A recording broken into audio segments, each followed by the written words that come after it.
G'day and welcome to Hogs, Cogs and Two Aussie Flogs, the greatest podcast this side of the thin blue line. Oh, in the thin blue line, mate. Haven't we been stepping over it today? Yes. Hey?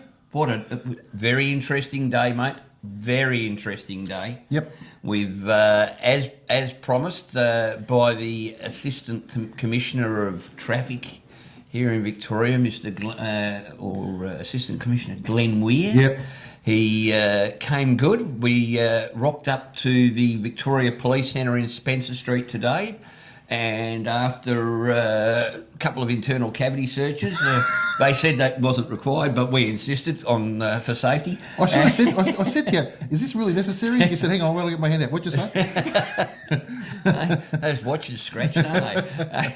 Anyway, long story short, we went upstairs with a couple of girls from media who were very, very good. They looked after us really well. Yep. And Glenn Weir came in, and we've sat down and we've had a big conversation, haven't we, mate?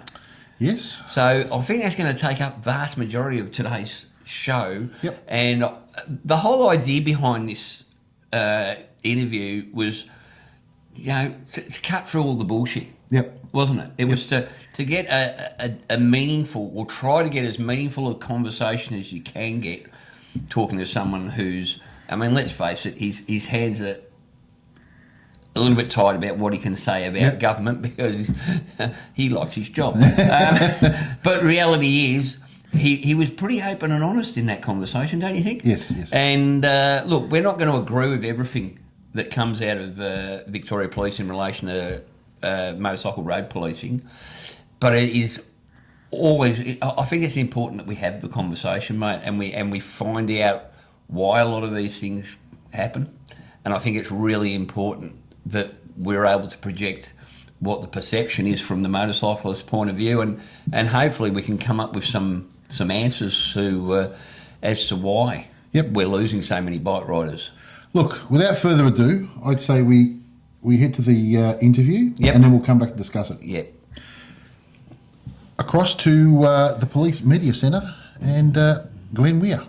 Okay, guys, we're here at the salubrious Victoria Police Centre. It's a pretty flash place, and it's tighter than Fort Knox to get into by the looks of it, with Assistant Commissioner Glenn Weir, who has kindly given us some of his time to talk about the serious issue we've got with motorcycle road deaths in the state of Victoria, and I presume that will be similar or somewhat similar across the country. So the idea of asking for this meeting or this interview was to sort of work out, is there some common ground that motorcyclists and bikers can come to with Victoria Police to identify what the issues are and what can we do to sort of reduce those issues. And what we wanted to have was basically a full and frank discussion. Now, if that means that bikes are doing something wrong, so be it. Tell us how and how you've come to that conclusion, and B, what other things are impacting it. So you're the top traffic cop in Victoria. Everything that goes into traffic in this state, you put your signature on? Sure. Right, so you're the man to talk to. Absolutely. I did ask for a meeting with a high-ranking Victoria Police traffic official. I didn't realise I'd get yourself. Well, you ask and you get. It's just. I think just to reflect on what you said. So I think we all want people to be safe on Victorian roads. 100%. Everyone who uses Victorian roads, be they Victorians or visitors, doesn't matter what mode of transport they're using, we want them to be safe. Yeah. So any opportunity for me to talk and discuss those issues, I'll always do. Yep. Particularly with a man wearing a T-shirt of a kangaroo riding a Harley. I think what could go wrong? Nothing at all. All right. So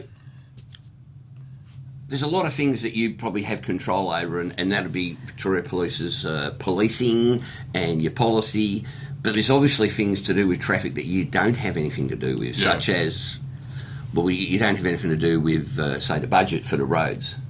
But one of our big issues is going to be, or we believe is causing a lot of these accidents, is the current road conditions. Mm-hmm. Now, although you don't have you can't turn around and say, "We'll fix that pothole." Yep. Basically,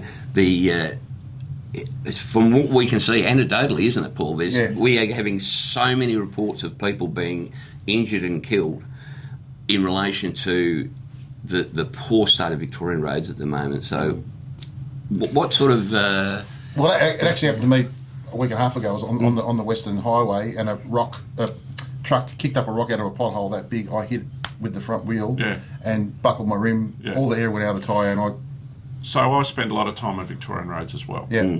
And I make observations and pass that on. What we do have in Victoria, and you're right, I can't be responsible for everything. Although when I do a lot of media, and often the first question I always get is about, and I often make the comment, about being the Minister for Roads. I'm not. But we are really well connected with all the road safety partners. So Transport Vic, Department of Justice and Community Safety, the TAC, all of us, and Health, we are all really committed to doing that. That said, there's not a golden checkbook to fix everything. So without going down the path of what roads should be fixed and why, and I know the RACV are just about to launch another campaign to identify roads, but there is a difference between perception and reality. So when there's a motorcycle fatality or serious injury, we look at a number of factors. One of those is the road condition, infrastructure or engineering.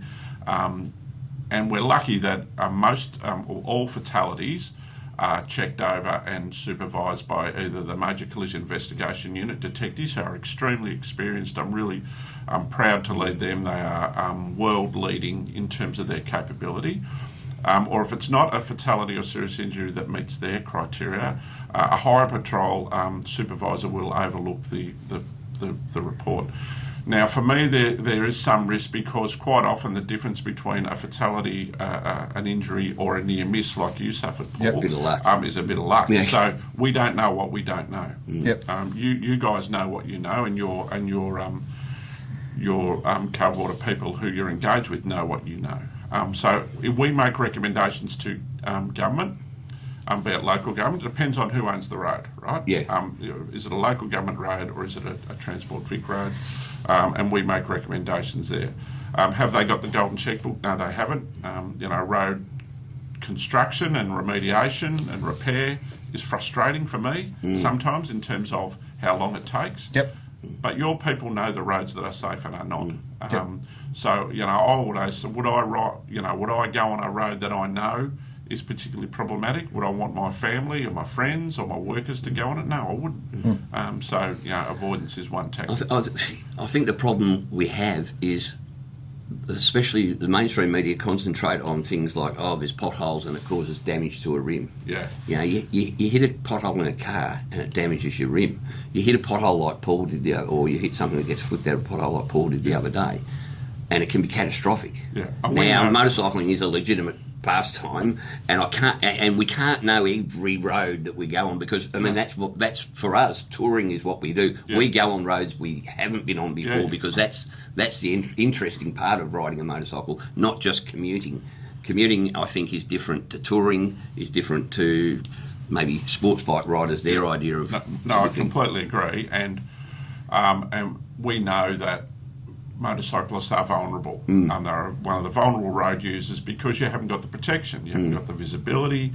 Something goes wrong on a motorcycle. It goes wrong in a big way. And we know that, and we've seen that this year. Motorcycle trauma this year is about, we've had 38 motorcyclists lost on Victorian roads to this date. That's exactly the same as last year. But we have seen a rise. Is that for the total of last year? Yes. No, that's the same time. Same time. So we've had 2 really bad years, is what we're saying here, aren't we? We had an uplift. Just because we're the same as last year doesn't mean that we. No, we're not any better, because the year before might have been at 20. That's right. So we look at a lot of trends. We look at 5-year trends, but we also look at population growth. We look at bikes registered. But unfortunately, what we are seeing is still a significant overrepresentation in serious injuries and fatals with motorcycles of people who should not be on the road. Because they're disqualified, unlicensed. So they shouldn't even be on the road. So what percentage of would that be? Or just, I'm not asking for specifics, but just off the top of your head, is it 20%, 30%? So we know that unauthorised riders really significantly overrepresented, and it's 26% of people last year in 2024. 26% of people, so 1 in 4 who were on motorcycles who were killed should not have been on the road. Yep. So that's even before you look at, well, was it their fault in terms, or was it some other fault? And that's important to look at because this is still a person, right? Whether they got a licence or not, they're still a person with family, friends, and we still feel their loss as much as anyone. But there's a reason people haven't got shouldn't be on the road generally, because it's as a result of something else that's happened.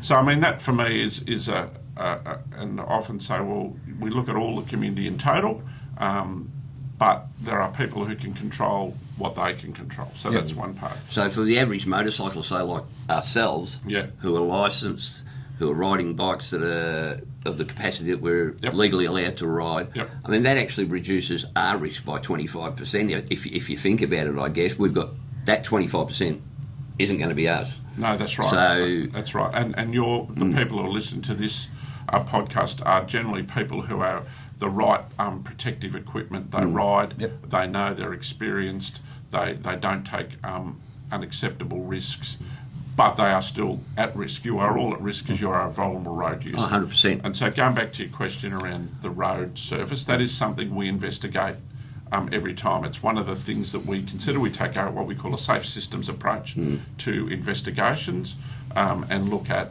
the safe vehicle, the safe driver, the safe speed, the safe road is really important. So we know that last year, that in terms of injuries, so serious injuries and collisions, and we've done some data back to 2018, and it's about 3% of those serious collisions are something where the road has had a significant impact in that.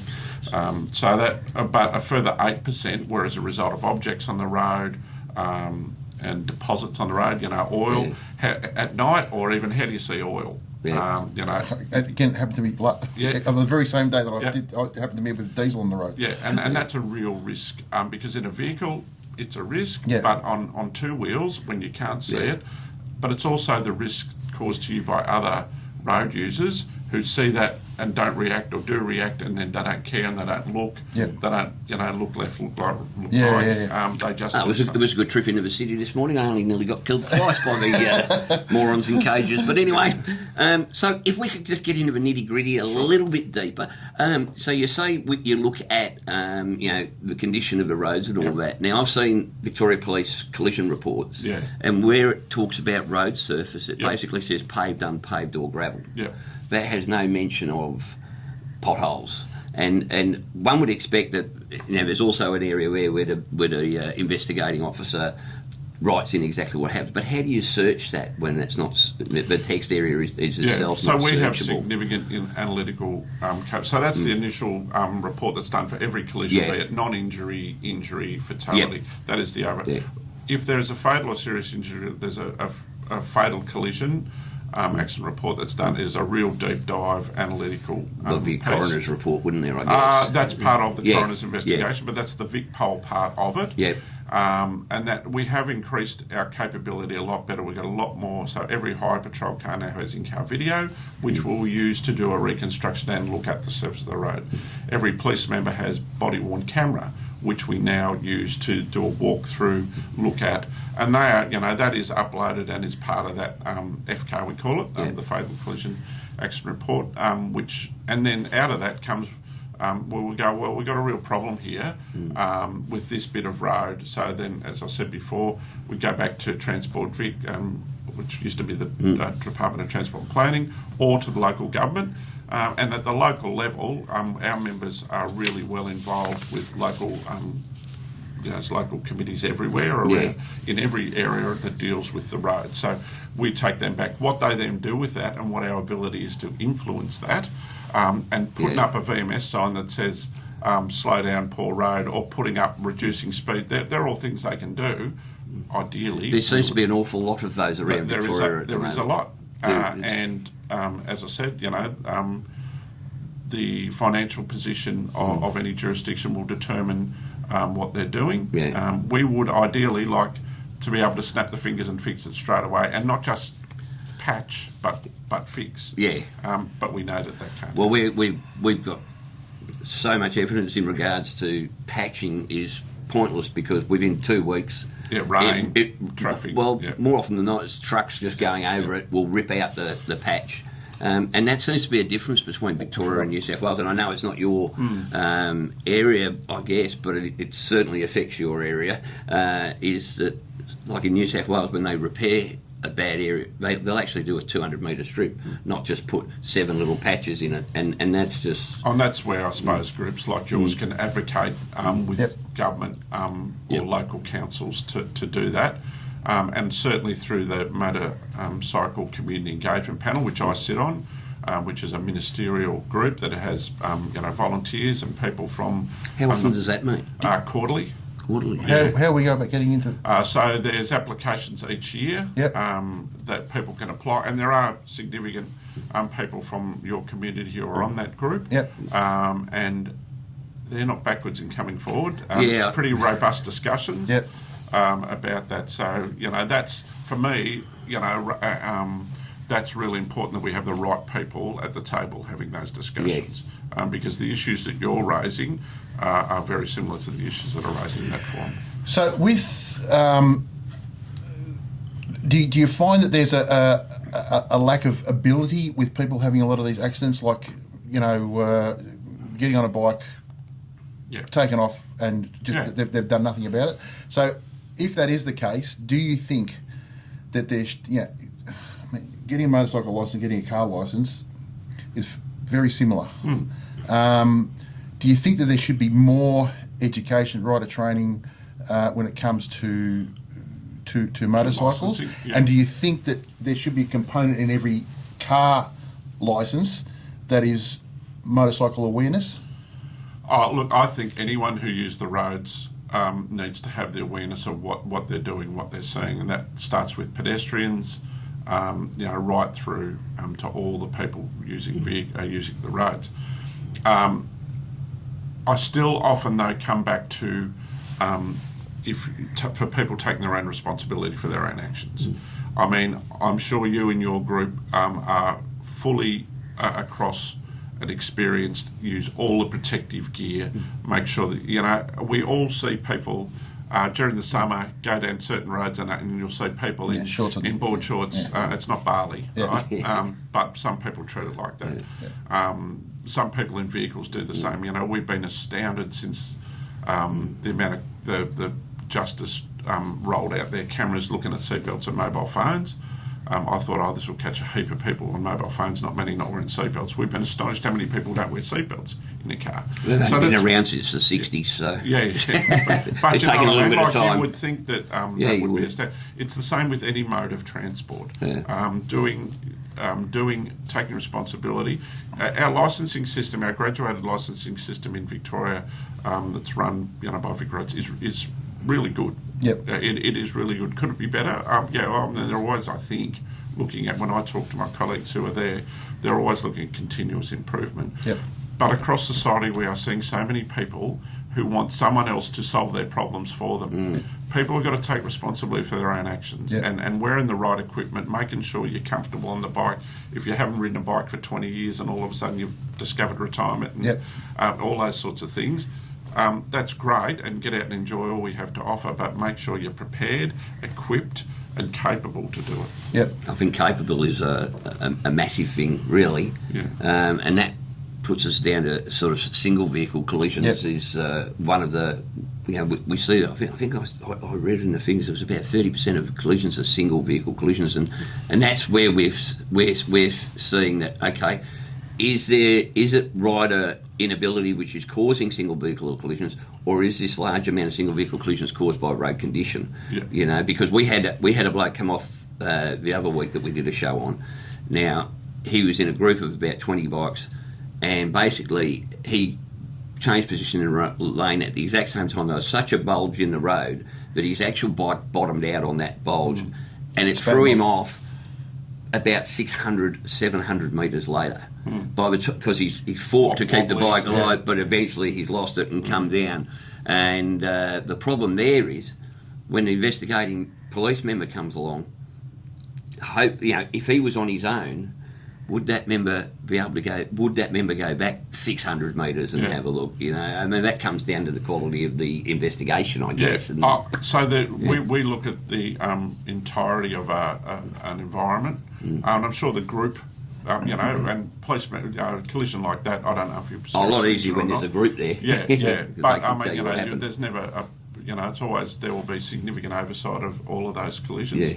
I mean, to go back to your question, we see about half of this year's motorcycle fatalities have involved a collision with another vehicle. Half haven't. Yep. So that, and the majority of the recent trauma is caused on weekends, is happening on weekends with recreational riders.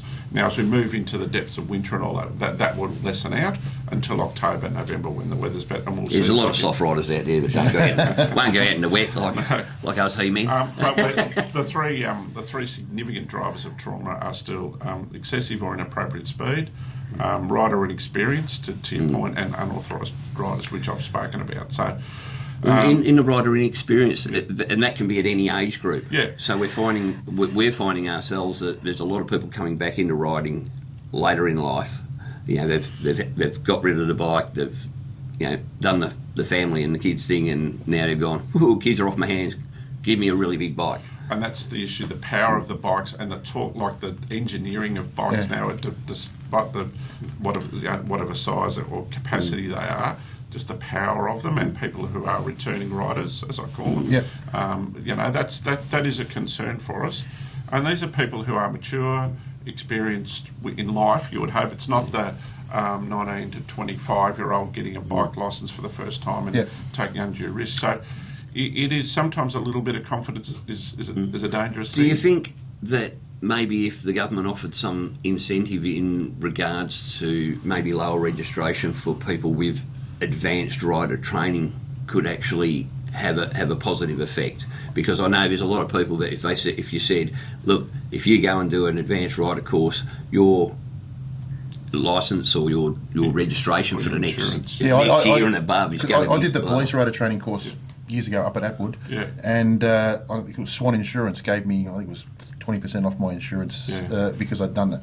I think any incentive for anyone who can lower the risk to themselves or others is a great thing. I mean, sort of no fault or rewarding good behaviour over a long period of time in any mode of transport use. Well, my son just got his full driver's licence, and because he didn't have any points on his licence, he hadn't been caught committing any offences. I won't say he's perfect, but he didn't get caught committing any offences. So as a result, his licence was a whole lot cheaper.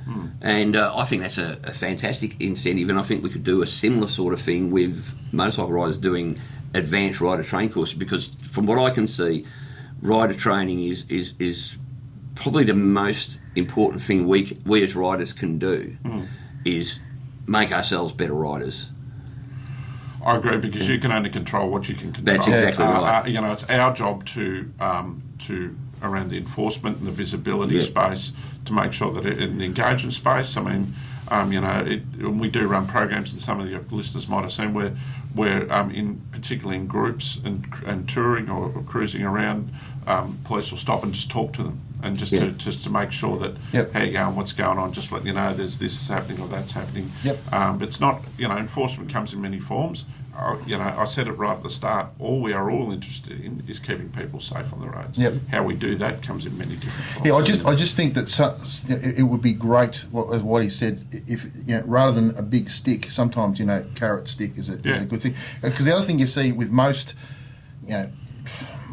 advertisement on television is you'll see a guy on a motorcycle in the middle of a road, falls down, his shoe comes off. I just think if we could encourage people to do advanced rider training, rather than just the negative side of motorcycling all the time, if we could make it put a positive side in it, and it just seems and I think we've gone down the track of shock and awe. Maybe we need to change the approach. But I mean that's a matter for groups like yours to advocate with government. I very much, whilst I sort of reach across the entirety of the road safety partnership and through government, I have a specific task, and I stick to. I was going to say stay in my lane. That's a poor pun, but groups like yours can be really powerful in advocating to government and providing a range of options that might increase the capability of people to use the roads. I think the thing you said earlier about police pulling and having a chat. I don't think it always needs to involve a ticket, and I think there's a bit of a feeling amongst. Well, there is definitely a feeling amongst the motorcycle group that a couple of motorcyclists get killed, so immediately what happens is we set the police onto the motorcyclists, and that's a perception. Whether it's right or wrong, no, it's wrong. It's a perception. I can put that to bed. We don't target specific groups. We target behaviour. So I don't care what you're doing, what you're driving or riding or where or when. If we see at-risk behaviour, we'll deal with it. Sometimes it involves a ticket, sometimes it doesn't. But anyone who's riding an unregistered bike, or anyone who's riding without a licence, or anyone who's engaging in extreme behaviour, they'll, I would expect my people to intervene because they're putting themselves and others. No, 100% with those sorts of things. But we don't target any. We're not. Okay. I never see the point of targeting, particularly minor types of offence, but safety breaches. Or speed in particular. Speed is still the biggest killer on our roads across all cohorts. So people shouldn't whinge about speed. Conversely, you can't be in control of every person that's working for you either. No. And we can't be at all places at all times. Exactly. So I do recall. Look, I remember when I was about 20 odd or something.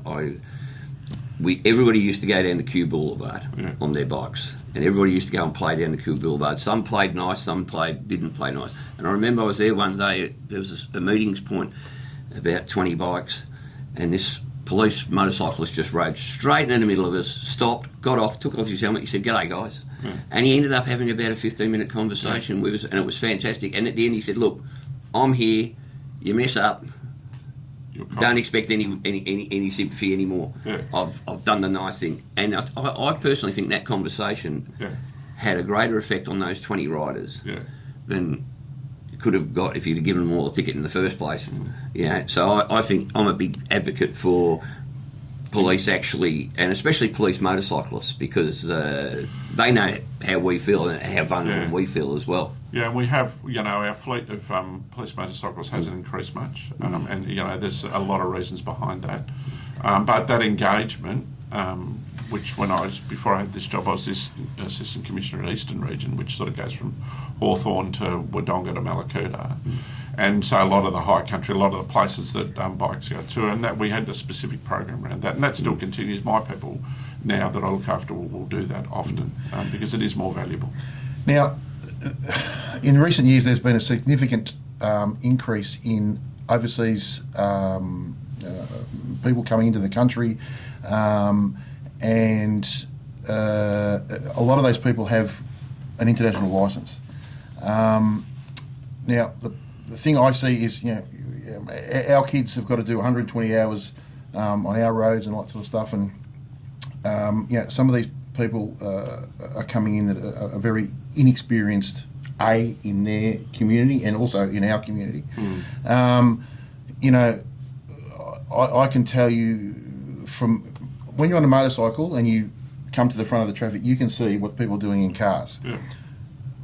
We're seeing, and it's not just me, it's a lot of people seeing people watching videos on iPads and stuff. The mind boggles. Oh, it does.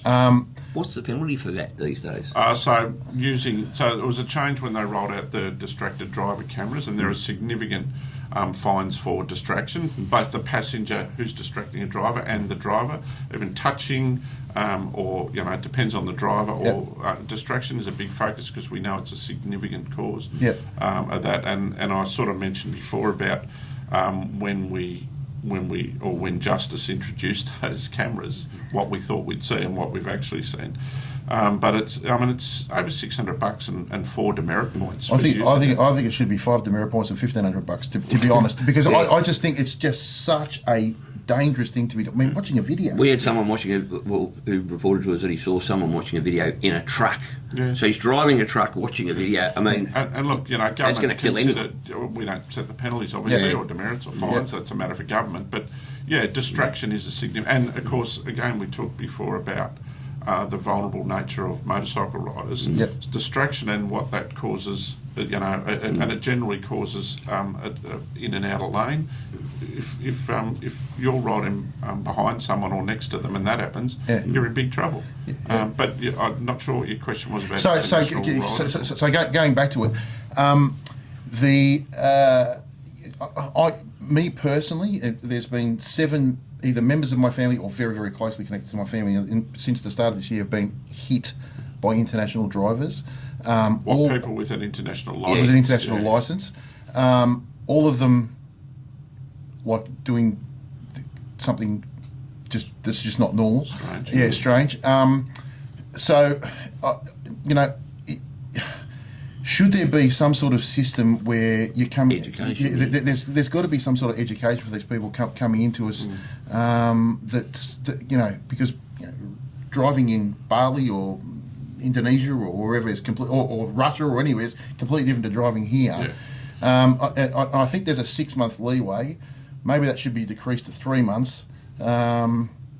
Unfortunately, it's got to be that you need to have the same standards for everybody.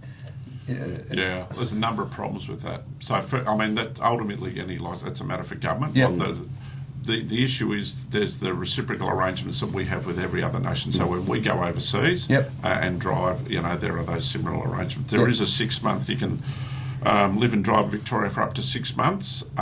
If you have a driver's licence in another country, if you become a permanent resident, you've got to get a licence straight away and go through that. So even within that 6 months? So say you get here and suddenly you're employed in Victoria. Yeah, if you're going to be a permanent resident, though, there's a difference. Yeah, and look, these I think people do exploit this. 100%. We know that people are here for longer and we catch. I've got to say that cohort of people aren't overly represented in road trauma. Yep. But we know that our population is expanding rapidly in Victoria.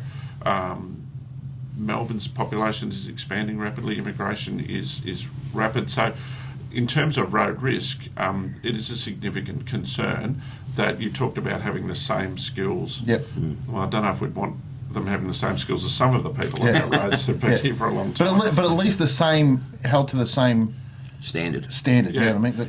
Well, in terms of their behaviour, and if they're breaching the road rules and we detect them, they'll be infringed if appropriate, and then we will do an investigation. Well, how long you been here? Where are you working? What's your licence status? The problem is something has to go wrong for that to happen. Well, not necessarily. 6 weeks ago, my son got his car written off, almost $15,000 damage, by a person on an international licence with a Victorian learner's permit in the car on his own. Yeah. So and he said, "No, I'm allowed to." Yeah. Well, no, you're not, mate. No, and I think it's an education thing. For there's education, but there's we get a lot of excuses all the time from people who say,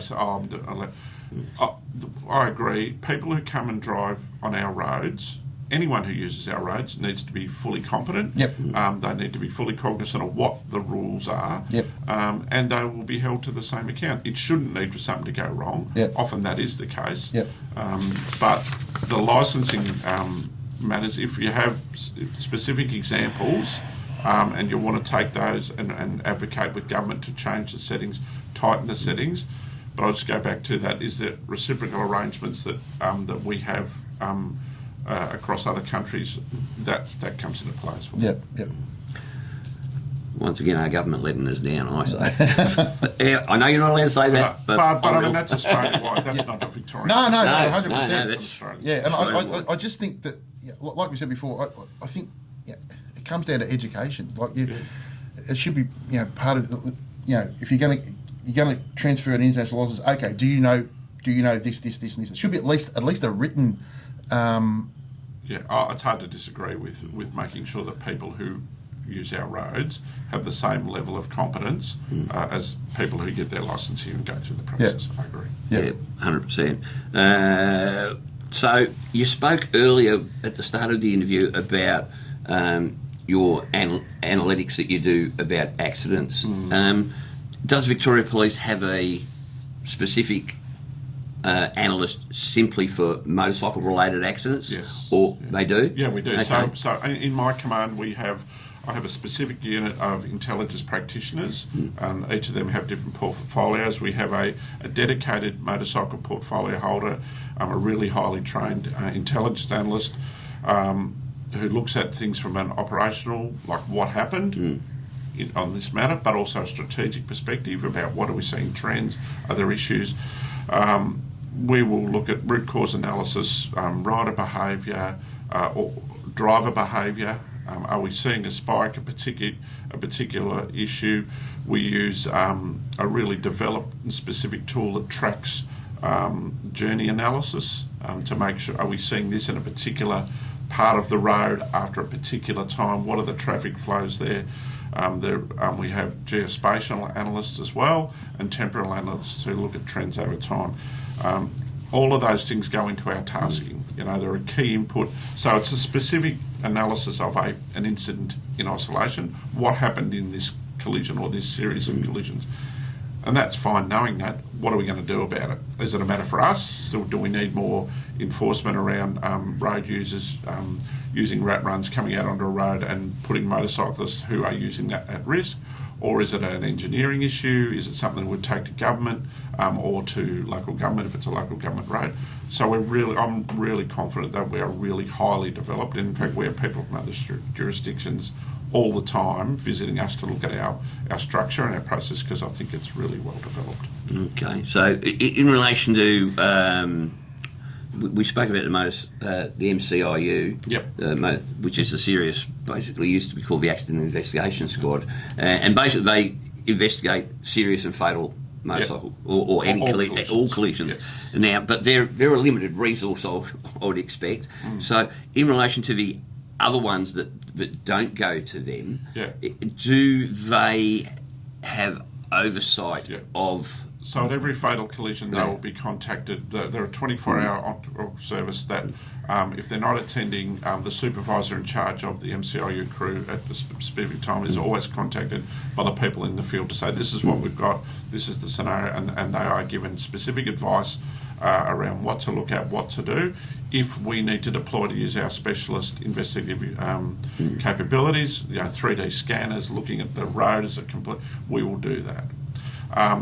Additionally, we run a capability uplift course run by the MCIU for all highway patrol people, the police collision uplift course, and I'm opening another one in 2 weeks. We run them metro and rural, so that every member of the highway patrol gets the opportunity to go through that uplift, to be exposed to new and emerging techniques, or uplift their basic understanding of investigative techniques. Okay, is that a new thing? It's been going for about 3 years. Yeah. Okay. Every highway patrol member goes through what we call the road policing investigative course, which is a base level course that people who go from general duties into highway patrols go through. It's a 2-week course held at the academy and in certain regional areas a couple of times a year. Every member who goes to the highway patrol has to go through that course. So that was the old one they used to call it advanced studies. Yes. So it's a really, so you do your general duties, go into policing, work the div van, work at police stations. Then after a few years, you go, no, you know what? I've really got an interest in policing on the roads. Yep. So they'll apply to and go through the rigour of selection to get to a highway patrol. And that's where they'll then go through that initial uplift course with the road policing investigation course, and then after a period of time when we can get them all through, it's generally about 20 people at a time go through the uplift course run by really experienced supervisors from the Major Collision Investigation Unit. Okay, cool. So I think we've discussed all that. So one of the last things is, what do Victoria Police do on a proactive level? As I said, I spoke about that the policeman driving in the middle of us when I was young and silly, and it had a pretty good effect. It was he made it perfectly clear, be a good boy today, and any time I was going to be on that road in the future, but what other things are Victoria Police doing in the proactive level, like to engage the motorcycle community? Yeah. So as I said, so there's things that happen at the sort of enterprise level, at the top level, and there are things that happen all through local communities, even uniform one-member police stations in the country. Everyone is engaged with the whole community as much as we can. Motorcycles are a particular group of interest to us because of, in my view, the overrepresentation of trauma and the risk that motorcycle riders are at. So I mentioned the motorcycle engagement panel, the community engagement panel, which has, I sit as representatives from TAC because they've got a keen interest on it in terms of the injury, government, other government bodies, and a large group of different peak bodies, who represent motorcycle riders. So that happens at a really high level. Out of that comes a significant plan that's developed to go down, and from my perspective, it goes down through Victoria Police, and we engage and then try and figure out the best ways to limit the trauma, talking with people like yourselves. I've done a number of these sort of things where we talk through different issues. I suppose all that we do in terms of engagement is designed to do one thing, and to come back to where we started, and that is to keep people safe on Victorian roads. Yep. Everyone has a part to play. There's four big parts, I think. The community who are using motorcycles are a key part. All the other road users are a significant part. Governments, whatever level, are a significant part, and the Victoria Police has a part to play as well. So we've opened up the lines of communication with yourself. Yeah. Would you consider talking to us not on a regular basis, but on semi Sure. if there's things coming up, because I just think we have a platform that goes directly to the people you want to be speaking to, and look, whether for whatever reason we seem to have a really good connection with those people. Yeah. And I just think it'd be really beneficial. Oh, look, absolutely. Anything I can do, or any of my people can do to keep people safe on the roads, anyone, but particularly those who are vulnerable, we will do. And I'm happy for you to shoot if there's things of concern that come through from the people who watch this award-winning program. I'm happy to just send me through the stuff, and I'll feed it back to you straight away so that you can get it back. I know the roads are a big issue. Right? I know the roads, and we've discussed that. We advocate where we can, but there are other ways I think that people can advocate through, like local governments or your local member of parliament or the member of parliament, wherever that specific. We might have to put in another application to have a chat with the roads minister. Yeah. We have actually spoken to the shadow roads minister, but shadow anything is. It's always easy to speak to people. Yeah, it's always easy to speak to the shadow, I guess. But it would be nice to see if we could. And we would like to have a similar frank discussion with them, with the shadow, with the roads minister, because again, we're not out to get any hit, but we want to help find the solution. The solution, absolutely. As do they, to be honest. I mean, they're really open and listen. Governments cop are hiding a lot of times, sometimes justifiably. But they, all my engagement, I deal with a lot of different sides of government, and everyone is keen to do what they can to keep people safe, because except spend money. Well, you can only spend what you got, right? Well, that's true. And so, everyone's committed to doing it, and we all want to see, it's unacceptable levels of trauma. We still have the goal to halve road trauma by 2030 and reduce it by 2050. That's a national objective, and in fact around the world. But since the end of the pandemic, most jurisdictions have seen road trauma go up. How many members do you have on motorcycles? So I never talk about our specific capability. So I have the solar unit, the central solar unit, and then there are a number in the regional high patrols. Would you consider lifting that number? 'Cause the reason I ask is going back to the whole filtering through traffic. There's nothing better than a motorcycle filtering through traffic and seeing that people are doing that sort of stuff as on phones and all that sort of stuff. I just think it would be really, really beneficial and really, really to the point that if that was done and that sort of stuff was undertaken, you'd probably see a big decrease really quickly. No, you'd see an uplift in enforcement around that Yeah. stuff. Would it have an impact on driver behaviour? That's a separate question. Yeah, but I think if you had an education program and that at the same time, it'd have to make a difference. I'm not sure how much more we need to educate people. Everyone needs Clearly more. Well, but only if it's effective. Yeah. I mean, does there anyone out there driving who thinks they can drive along and be on their mobile phone? Well, no, They do it. Yeah, Do they know it's wrong? But I mean, like watching a movie, that's a whole different ballgame. Yeah. But that just, I mean, Insanity. Well, it is, but we're seeing that across a whole range of policing, and not just on the roads, but just people's behaviour, recklessness, entitlement. It's driving a whole range of community harms that is just. But in answer to your question, purchasing outfitting police motorcycles is really, really expensive. Yep. In order to do that, I would have to give up doing something else. So at this stage, we're not proposing to do that because we just can't. In an ideal world, I'd love to have another 100 police motorcycles and another 100 high patrol vehicles out on the road. The reality is that that's not going to happen in the short term. We need people to actually manage their own behaviour rather than someone else to point it out for them. Yep. Well, that's been an excellent conversation, and the thing that I've got out of it is that A, we've got to go and spend a bit more time talking to government, and B, hopefully we've opened up the lines of communication, and for our viewers, if they've got questions directly for Victoria Police about policy and stuff like that, not just single incidents, but about policy itself is probably more long-term beneficial for us, then get them to us, and we can get them to yourself. Get them to group them into different themes or groups, and we'll answer them. And we'll be frank and fearless. That's what we'll be. Well, mate, thanks for your time. No worries. We really appreciate it. Appreciate it. Thanks. Fantastic. All right. Thanks, guys. Back to the studio, guys.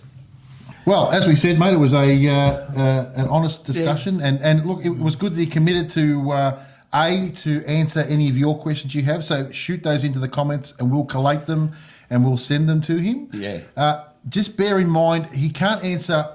Why aren't the roads getting fixed? Yeah, well, that's not his job. Look, to tell you the truth, during that interview, and I can't speak for him, No. but it looked to me like he was somewhat frustrated at the, I mean, he's obviously going, you read between the lines, he's obviously going to the roads minister and to government and saying this is an issue. Yep.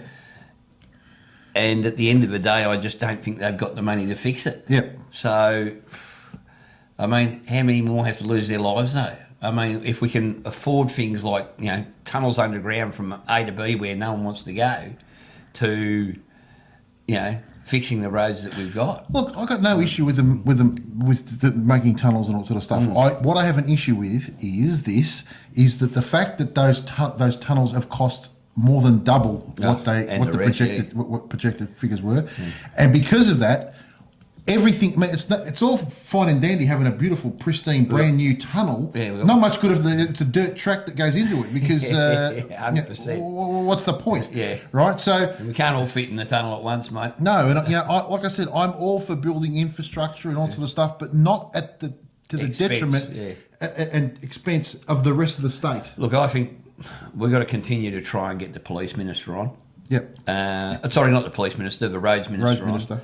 And look, I don't know. I mean, are they going to come on and say, well, we'd love to fix it, but we've got no money? No, I mean, they won't. what's it actually going to achieve, I suppose, even if we do, apart from making us feel better yelling at it? But what do you do?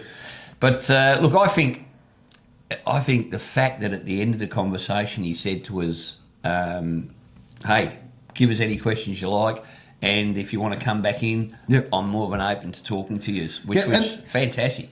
The other thing too that we got from it was that he is definitely, committed to stopping. Doing what he can to stop it. To stop the road. I think he was pretty genuine. Yeah. I think he genuinely would love to reduce all the road toll, not just motorcycles. I think he probably thinks we're all mental for riding bikes, but you know what? It's still our right. Yeah. And at the end of the day, he doesn't want to see any road deaths, but we'll have continuing discussions into the future as to how they go about doing that. But at the end of the day, look, police can only police things that have, they can only say, well, you've done something wrong, here's a thing. they can't be there holding our hands. No. And we've got way too many people that are riding bikes that are unlicensed. They're riding bikes when they're stoned or while they're pissed. Yeah. They're riding bikes without, they're riding, massive bikes when they've not got the experience for it. And quite frankly, just because the law says you're entitled to ride a big bike, there's a lot of people that shouldn't be riding big bikes, mate. No. You should go out and get some experience first. Yep. Learn how to ride a bike properly. Don't be, just because your mates have all got big bikes and have been riding 30 years, don't buy one and suddenly, midlife crisis, I'm suddenly on the biggest Harley imaginable. Unfortunately, it's one of those things you just have to park your ego for one for one time and just cool your jets. Go and get some better training. Go and spend 6 to 12 months riding something a little bit smaller, and you've got a little bit more control of. Ride within your limitations, and try and get that sort of experience before you go out and buy your whatever. Yeah. Whatever. The problem is you've got people that are unskilled who think they're bloody Wayne Gardner, mate. And a couple of the examples he gave me after the meeting are just horrendous. And there's so many. Unfortunately, one of the things they can't do is break it down as to whether it's,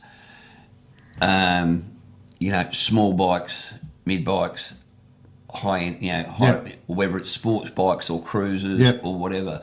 But if you look at the demographics of the people that are getting killed, a lot of them are us guys. Yep. So, and a lot of them are single vehicle accidents. And look, we believe a lot of those are caused by road conditions. Yep. And nothing's going to change my mind about that. I'm sorry. I think road conditions are definitely a huge issue.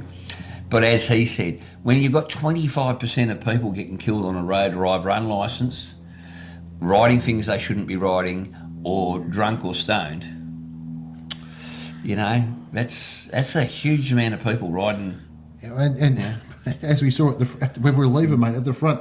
If you want an example, if you want an example of the state of Victoria, is as we're standing out the front, talking out the front of the Victoria Police Centre, a dirt bike went up the road with a kid on the front of it with a helmet and a kid on the back with no helmet, honking its horn. Yep. As it went past the Victoria Police Centre, and some might find that amusing. I just think it just shows the total state of Victoria at the moment. Yep. Absolute shit. It's just dumb. It's just stupid. And if the police chased him and he fell off and cracked his head and died, they'd be the worst ones. Yep. And that's the problem. You can't legislate for stupidity, right? And nor should you, right? It shouldn't be. Well, it's sort of Darwin's theory, isn't it? Yeah, well, it shouldn't be. And I prattle on about it all the time.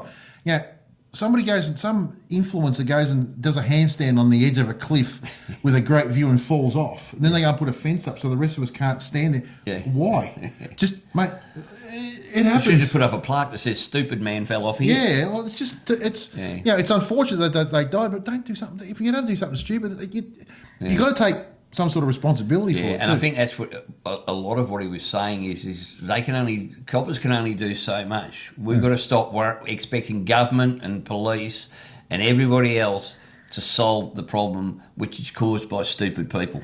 Yeah, that's one thing. But I think as far as the roads go, roads just goes without saying. One thing I didn't agree with, and I think you pulled up on it as well, was just don't go on the roads that aren't bad. Well, sometimes we're paying registration to ride on every road, not just the good roads. Yeah, I thought that was look. I understand what he's saying, but he obviously doesn't ride bikes because at the end of the day, I pay my rego. I travel on roads that I've not travelled with because that's what I enjoy doing. I want to go on the roads I've never been on. It's no use going on the ones I've already been on. Yeah. That's all right if you're a commuter. Yeah. It's not a good thing if you're a tourer. And I think when I spoke to him about that, I think he actually realised what he said was probably... Not right.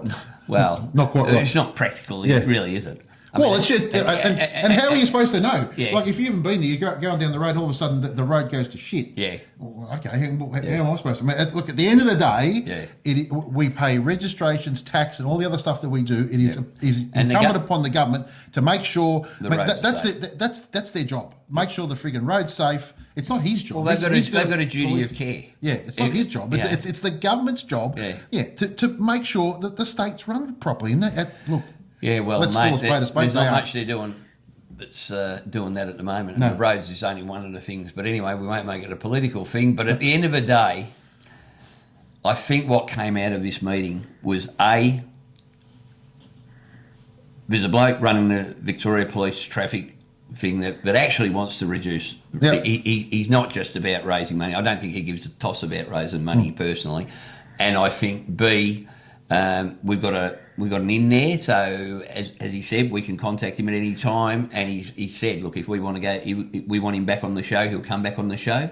So maybe once a year or something, we could actually have him back on the show. And look, before the cameras went on, he was actually rapt that we were trying something positive to try and get it something happening to try and stop what's going on. Yeah. So thanks to Glenn Weir and the team up at VicPol. And look, for those of you that don't like anything the coppers do, there's nothing we're going to say to convince you. But at the end of the day, they're part of the process. They're part of they've got to be part of the solution.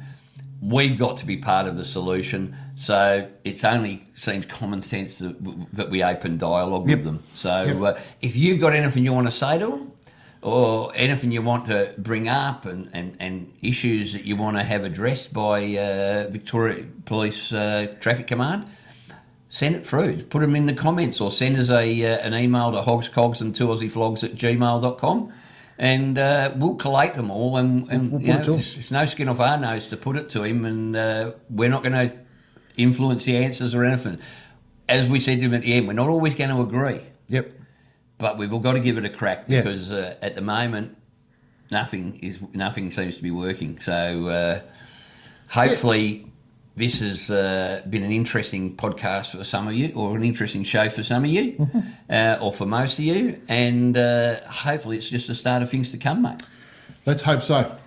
Yeah. Yeah. So anything else? No, look, I think that's probably going to be a long show anyway. Yep. And at the end of the day, there's not much happening around the traps at the moment.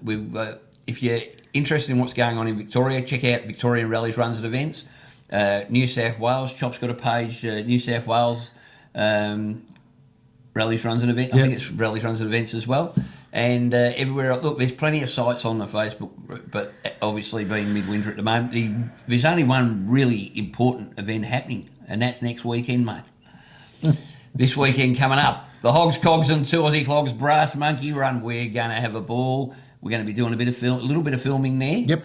And we've got a good weekend planned, mate. I think it's going to be a whole lot of fun. Should be good. And if the weather's anything like today, I'll be totally disappointed because it was dry.